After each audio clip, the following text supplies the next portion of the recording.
दुनिया के आखिरी 5 ऐसे खूबसूरत मकामात जो इंसानों के हाथों तबाही से महफूज हैं। दुनिया शायद आज एक छोटी सी जगह मालूम होती है क्योंकि पूरी दुनिया की खबरें अब हम तक बआसानी पहुंच जाती हैं, लेकिन हकीकत ये है कि अब भी दूर दराज और कदीम मकामात ऐसे हैं जो जहां तक अभी कम ही इंसान पहुंचे हैं या फिर बिल्कुल ही नहीं पहुंचे। यही वजह है कि ये मकामात अपना हुस्न और खूबसूरती बरकरार रखे हुए हैं। आज हम दुनिया के आखिरी 5 ऐसे ही खूबसूरत मकामात का जिक्र करेंगे जो इंसानों के हाथों तबाही से महफूज हैं। ये एक कदीम तरीन मकाम है जो कि 1999 से कनाडा के ज़ेर इंतजाम है।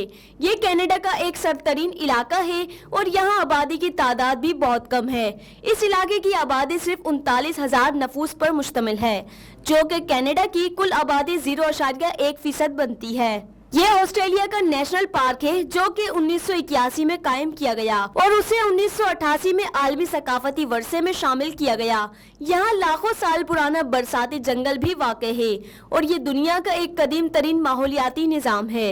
ये न्यूजीलैंड का एक बहुत ही खूबसूरत इलाका है जहाँ बर्फ से ढके पहाड़, बुलंद चोटियाँ, गहरी झीलें और आबशार मौजूद हैं। इस मकाम पर कभी भी मुस्तकिल तौर पर काबिल जिक्र आबादी नहीं रही। यही वजह है कि इस मकाम पर इंसानों की जानिब से पहुंचने वालों से नुकसानात से महफूज है।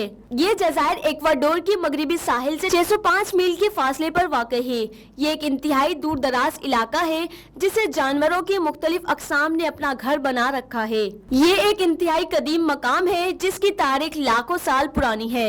इस मकाम पर जंगलात, झीलें, दलदल और घाटियां मौजूद हैं। इसके अलावा ये मकाम जंगली हयात की बेहतरीन रिहाइश का भी है।